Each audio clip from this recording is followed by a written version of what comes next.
SJ மாந்திரிகம். இந்த மாந்திரிகத்தில் இப்போ செய்து காட்டும் இந்த கலை குலதெய்வத்தை கட்டி போடுறதுனால குடும்பத்தில் என்ன நடக்கும்? ஒரு குலதெய்வன்றது வந்து ஒரு குடும்பத்தை காப்பாற்றுறது, ஒரு வம்சத்தை காப்பாற்றுறது, அவங்களுக்கு உண்டான குறைகளையும் அவங்களுக்கு உண்டான கஷ்டங்களையும் காப்பாற்றி அவங்களுக்கு தகுந்த டைமில் வந்து பாதுகாப்பையும் அவங்களுக்கு முன்னெச்சரிக்கை பண்ணுறதுக்கு உண்டான பலவிதமான நன்மை செய்கிறது தான் குலதெய்வம். அந்த குலதெய்வத்துக்கு கட்டுப்போட்டால் என்ன நடக்குன்றதை இப்போ பார்க்கலாம். குலதெய்வத்துக்கு கட்டுப்போட்டால் அந்த வீட்டில் வந்து திருமண தடை, எத்தனை பொண்ணு பார்த்தாலும் எத்தனை மாப்பிள்ளை பார்த்தாலும் அந்த வீட்டில் தடை ஏற்படும். இவங்க பார்த்துட்டு வர பொண்ணு நல்லபடியாக கல்யாணம் ஆகும், இவங்க பார்த்துட்டு வர மாப்பிள்ளைக்கு நல்லபடியாக இவங்களுக்கு மட்டும் நடக்காது, ஊருக்குள்ளே வந்து அசிங்கம் அவமானமாக ஏற்படும். அதே மாதிரி கேட்டிங்களேனாக்கா குழந்தை பாக்கியம் இல்லாத போகும். திருமணம் கட்டுப்பட்டுறதுனால திருமணம் ஆகிட்டுனாக்கா குழந்தை பாக்கியம் இல்லாமல் குழந்தை சிதைவு ஆகிறது, அபாஷன் ஆகிறது. அதுக்கப்புறம் ஒருத்தர் வந்து புருஷ பொண்டாட்டிகள் ஒற்றுமை இல்லாமல் பிரிஞ்சு போயிடுறது, குடும்பத்தில் ஒற்றுமை இல்லாமல் போகிறது, ஆடு மாடுங்களாக இருந்தாக்கா அதுங்களுக்கு நோய் வாய்ப்படுறது, இவங்களுக்கு வந்து வெளியில் போனாலும் வந்தாலும் ஏதாச்சும் ஒரு விபத்துக்குள் ஏற்படுறது, அடிப்படுறது, கஷ்டப்படுறது. அதே மாதிரி கேட்டிங்கன்னாக்கா நோயில் படுத்தவங்க எந்திரிக்காமல் கடைசி வரைக்கும் அப்படியே படுத்துக்கிட்டே இருந்த மரணம் ஏற்படுறது. இது எல்லாமே செய்கிறதுக்கு வேண்டி தான் குலதெய்வத்தை கட்டு போடுறது. இது மட்டும் இல்லை, இன்னும் இதில் இருக்கிற ரகசியமான விஷயம் இந்த மாந்திரிகம், ஜோதிடம், அதுக்கப்புறம் வாக்குப்பளிதமான வேலை செய்கிறாங்க பார்த்தீங்களா, அவங்களுக்கும் அந்த வாக்குப்பளிதம் இல்லாமல் இதுக்கு கட்டு போட்டாவே இந்த மாந்திரிகம் பண்ணுறவங்களுக்கு வந்து இந்த குறி சொல்கிறவங்க இருக்காங்க பார்த்தீங்களா, குறி சொல்கிறவங்களுக்கு வந்து வாயே வராது, சுத்தமாக வார்த்தைகளே வராது, அப்படியே அழுவாங்க நின்றுக்கிட்டு. எனக்கு வந்து யாரை கட்டு போட்டுக்கிறாங்கன்னு சொல்லிடுற அளவுக்கு ரொம்ப நாக்கு வந்து வார்த்தை வராது, சொல்கிற அது நெஞ்சு வரைக்கும் வரும் வார்த்தை, தொண்டைக்குழி வரைக்கும் வரும், அதுக்கப்புறம் அது மறந்து போகும். அவங்களுக்கு என்ன ப்ராப்ளம்ன்றது சொல்கிறதுக்கு அவங்களுக்கு முடியாத அளவுக்கு கஷ்டப்படுவாங்க. அப்பேற்பட்ட வேலை செய்யக்கூடிய இந்த மாந்திரிக இந்த குலதெய்வ கட்டை எப்படி க்ளீன் பண்ணுறது?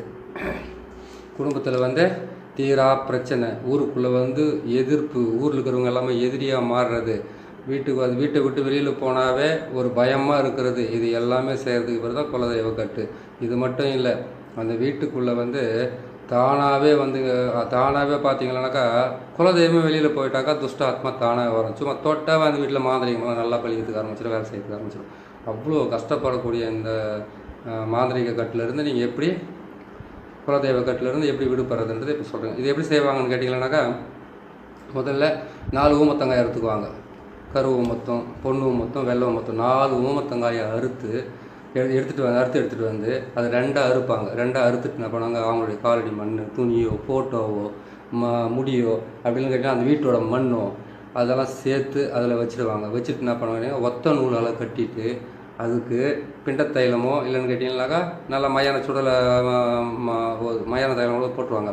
நல்லா போட்டு இறுக்கி கட்டிட்டு இந்த மாதிரி ஒரு பொம்மையை செய்யுது. அந்த பொம்மைக்குள்ளே அதை வச்சு ஆட்டோமேட்டிக்காக என்ன பண்ணுவாங்க கேட்டிங்கன்னாக்கா, கொண்டு போய் முட்டைங்களை எடுத்துன்னு போயிட்டு அதிலே வச்சு இது பண்ணாங்கனாக்கா, ஒரு ஊமத்தம் செடி இருக்குது பார்த்தீங்களா, அந்த ஊமத்தம் செடி கீழேயோ அப்படி இல்லைன்னு கேட்டிங்கன்னாக்கா, எட்டி செடி கீழேயோ அப்படி இல்லைன்னு கேட்டிங்கன்னா அரளி செடி கீழே வச்சு கட்டு போட்டு வந்துட்டாங்கன்னாக்கா முடிஞ்சது. அதோட அவங்களுடைய வாக்குப்பளிதாக குடும்பத்தில் நிம்மதி இருக்காது, சந்தோஷம் இருக்காது, மன கஷ்டம், துயரமோ அவமானமோ ஏதாச்சும் ஒன்று நீங்கள் செய்கிறது, பொண்ணு வீட்டை விட்டு வெளியில் போகிறது, ஆன்மா நல்லா இருந்த பையன் படிக்காத போயிட்டாமா, உடம்பு சரியில்லாமல் படுத்துட்டாமா, நல்லா இருந்த பொண்ணு, அந்த பொண்ணுக்கு இந்த மாதிரி புத்தி வந்து தவறு செஞ்சிச்சு, இப்படி எல்லா பிரச்சனையும் உருவாக்கி கொடுக்குறது தான் குலதெய்வத்துக்கு கட்டு போட்டு வைக்கிறது. அந்த குலதெய்வத்துக்கு போட்ட கட்டு நீங்கள் எப்படி உடைக்கிறதுன்றது சொல்கிறேங்க, கேட்டுக்குங்க. நீங்கள் 4 ஊமத்தங்காயை வந்து அறுத்துட்டு வாங்க. பொண்ணு ஊமத்தமான இருக்கட்டும், கரு ஊமத்தமாக இருந்தால் இன்னும் நிறைய வேலை செய்யும். அந்த கரு ஊமத்தத்தை கொண்டு வாங்க.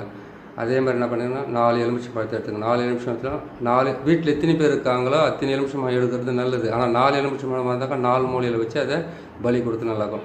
4 முட்டை எடுத்துக்கோங்க, 4 எலுமிச்சம் பழம், 4 வந்து கருவு மொத்தம் எடுத்துக்கிட்டீங்கன்னா ரொம்ப நல்லா வேலை செய்யும். அதை எடுத்துக்கிட்டு என்ன பண்ணுறீங்க கேட்டிங்கன்னாக்கா, அந்த வீட்டில் வந்து ஒரு வீட்டுக்கு வந்து 4 மூலை இருக்குது, கிழக்கு மேற்கு வடக்கு தெற்குன்னு சொல்லக்கூடிய 4 மூலை இருக்குது இல்லையா. அந்த 4 மூலையிலையும் நீங்கள் என்ன பண்ணுறீங்கன்னா, அந்த எலுமிச்சம்பழத்தை வந்து கற்பூர தீபாரத்தில் காட்டி அந்த இடத்துல நசுக்கிட்டு அந்த இடத்துல முட்டையை வைங்க. அது பக்கத்தில் என்ன பண்ணு கேட்டிங்கன்னாக்கா, இந்த கருவு மொத்தம் கொண்டு போகிறீங்க இல்லையா, அந்த கருவு மொத்தங்காய் என்ன பண்ணுறீங்க, சுற்றி அந்த வீட்டில் வந்து நசுக்குங்க. குறி சொல்கிறவங்களோ இல்லை சாமி ஆடுறவங்களோ யாராவது இருந்தீங்கன்னாக்கா, அந்த கோயிலுக்குள்ளவே நீங்கள் வச்சுக்கிட்டு கோயிலோ நீங்கள் வச்சுட்டு பூஜை ரூமோ அதுக்குள்ளே அது கரெக்டாக செஞ்சு முடிங்க. செய்து முடிச்சுட்டு இங்கே இருக்குது பாருங்கள், இந்த மாதிரி வந்து அவங்க என்ன பண்ணுவாங்க கேட்டிங்கன்னாக்கா, இந்த எலுமிச்சம்பழத்தில் வந்து 5 ஊசியை குத்தி, குண்டு ஊசியை வந்து விஷமூட்டி தைலத்தை வந்து குத்திட்டு அதில் வந்து கட்டு போட்டுருவாங்க. பேருங்களுங்கெல்லாம் இங்கெல்லாம் எழுதுவாங்க. பேரெல்லாம் இங்கே எழுதி கட்டு போட்டாங்கனாக்கா ரொம்ப கஷ்டப்பட வேண்டியதாக இருக்கும். அப்புறம் கேட்டிங்கன்னாக்கா வீட்டாண்ட ஆள் வர மாட்டேங்கிறாங்க, வீட்டில் நல்லது நடக்கலன்னு ரொம்ப கஷ்டப்பட வேண்டியதாக இருக்கும். அதுக்காக தான் சொல்கிறேன், இதை செய்து முடிச்சுட்டு வீட்டுக்குள்ளே அதெல்லாம் நசுக்கி எடுத்துகிட்டு நீங்கள் என்ன பண்ணுறீங்கன்னு கேட்டிங்கன்னாக்கா இதெல்லாம் எடுத்துக்கங்க. எடுத்துகிட்டு என்ன பண்ணுங்கள், போய் 4 இளநீர் வாங்கிட்டு வாங்க. 4 இளநீர் வாங்கிட்டு வந்து அந்த 4 இளநீரும் அந்த ஊமத்தங்காய் விதை இருக்குது பார்த்தீங்களா, அதில் போட்டுருங்க. அதில் போட்டுட்டு அந்த ஊமத்த விதையோடு சேர்த்து எடுத்துன்னு போயிட்டு அந்த ஊமத்த செடி ஒன்று இருக்கும், கருவமத்த செடி இல்லைங்களா, அந்த ஊமத்த செடிக்கு கொண்டு போய் அந்த இளநீர் அபிஷேகம் பண்ணிவிட்டு இவங்க போட்டவங்க பார்த்தீங்களா கட்டு, அதே மாதிரி அந்த வீட்டுக்குள்ளே இருக்கிற முட்டை, எலுமிச்சம்பழம், ஊமத்தங்காய் மொத்தத்தையும் கொண்டு வாங்க. அவங்க தலையை வந்து மொத்த பேருமே சுற்றி 27 முறையோ 48 முறையோ தலையை சுற்றி இறக்கிட்டு அந்த வீட்டுக்குள்ளே ஒரு கருங்கோழியை பிடிச்சிட்டு போயிட்டு அந்த கருங்கோழியை வந்து அவங்க எல்லோரோட தலையை சுற்ற சொல்லுங்கள், அந்த வீட்டை சுற்ற சொல்லுங்கள், பூஜை ரூமாக தான் அந்த பூஜை ரூமை சுற்ற சொல்லுங்கள். ஒரு சாமி வச்சுருந்தீங்களா, அந்த சாமியை வந்து கோயில் கட்டிங்கன்னா அந்த கோயிலை சுற்ற சொல்லுங்கள். சுற்றி கொண்டு போயிட்டு எடுத்துன்னு போயிட்டு எந்த ஊமத்தஞ்செடியில் வந்து அவங்க வந்து கட்டு போட்டு வச்சாங்களோ அதே ஊமத்தஞ்செடிக்கு போயிட்டு 3 கலர் நூலை போட்டு 7 சுற்றுங்க. சுற்றிட்டு அங்கேருந்து என்ன பண்ணுறீங்க கேட்டிங்கனாக்கா, இங்கேருந்து வீட்டிலேருந்து இந்த கழிப்பெல்லாம் எடுத்தீங்க இல்லையா, அதையெல்லாம் கொண்டு போய் அந்த இடத்துல வச்சு பள்ளம் தோண்டி அது கீழே புதைச்சிட்டு 3 எலுமிச்சம்பழத்தை அங்கேயே பலி கொடுத்துட்டு அதுக்கப்புறம் வந்து அந்த கட்டு போட்டிருக்கு இங்கே ஏற்கனவே அந்த கட்டு வந்து 3 கலர் நூலில் வந்து அந்த ஊமத்த செடிக்கு வந்து கட்டு போட்டு நீங்களும் அவங்க போட்டுருக்க மாதிரி நீங்களும் கட்டு போடுங்க. கட்டு போட்டுட்டு கருங்கோழி இங்கே தலை சுற்றினீங்க இல்லையா, அந்த ஊமத்தஞ்செடியை வந்து 3 முறை சுற்றி அந்த கருங்கோழியை அறுத்து அதுக்கு வந்து ரத்தத்தை அபிஷேகம் பண்ணிவிட்டு அந்த நூல் கவரை வந்து கட் பண்ணிவிடுங்க. கட் பண்ணிவிட்டு இங்கேருந்து கொண்டு போங்க. இங்கேருந்து கொண்டு போய் உங்கள் குலதெய்வம் இருக்குது பார்த்தீங்களா, முனீஸ்வரனோ ஐயனாரோ, அதுக்கப்புறம் கேட்டிங்களா கருப்பனோ, அதுக்கப்புறம் காளியோ, அதுக்கப்புறம் வரகியோ, எந்த உங்கள் குலதெய்வமாக இருந்தாலும் அந்த குலதெய்வத்தை கும்பிட்றதுக்கு ஒரு இடம் வச்சுருப்பீங்க. நீங்கள் அந்த இடத்துல போயிட்டு 3 முடிச்சு போட்டு அவங்களுக்கு அங்கேருந்து வந்து தீபார்த்தனை கொடுத்துட்டு நீங்கள் வீட்டுக்கு வந்தீங்கன்னா உங்கள் பின்னாடி உங்களுடைய குலதெய்வம் வந்து உங்கள் குடும்பத்துக்கு உண்டான எல்லா கஷ்டத்தையும் துன்பத்திலிருந்து உங்களை காப்பாற்றி வழி நடத்தும். இது வேலையை இந்த வேலை செய்கிறதுக்கு முன்னாடி அமாவாசை இருந்தாக்கா நல்லது, செவ்வாய்க்கிழமை இருந்தால் நல்லது, சனிக்கிழமை இருந்தால் இல்லை நல்லது. ஆனால் சனிக்கிழமைக்கு ஒரு சிலர் வந்து பலி கொடுக்க மாட்டாங்க, ஆனால் ஒரு சிலர் கொடுத்தாங்களா ரொம்ப நல்லது நடக்கும். அப்படின்னு கேட்டால் ஞாயிற்றுக்கிழமை எடுத்துக்கங்க. ஞாயிற்றுக்கிழமை இந்த வேலையை செய்து முடியுங்க. நல்லபடியாக செய்து முடியுங்க, நல்லதாகவே நடக்கும். ஏன்னு கேட்டிங்கனாக்கா, ஒரு குலதெய்வத்தை கட்டி போட்டுட்டாங்கன்னாக்கா அந்த குடும்பத்தில் எவ்வளோ துன்பம் வரும், எவ்வளோ கஷ்டம் வரும். அந்த கஷ்டத்தையெல்லாம் அனுபவிச்சு உங்களுக்கு தான் தெரியும் அதனுடைய அதனுடைய மதிப்பு எப்படி இருக்குதுன்னு. பார்த்து செய்யுங்க, கரெக்டாக செய்யுங்க, நல்லதாக செய்யுங்க, நல்லபடியாக செய்யுங்க. நம்ம சேனலை பார்க்குறீங்க, சப்ஸ்கிரைப் பண்ணுங்கள், இன்னும் நல்லாயிருக்கும். இன்னொரு நல்ல பதிவில் அடுத்த முறை இன்னொரு நல்ல பதிவில் சந்திப்போம். நன்றி, வணக்கம்.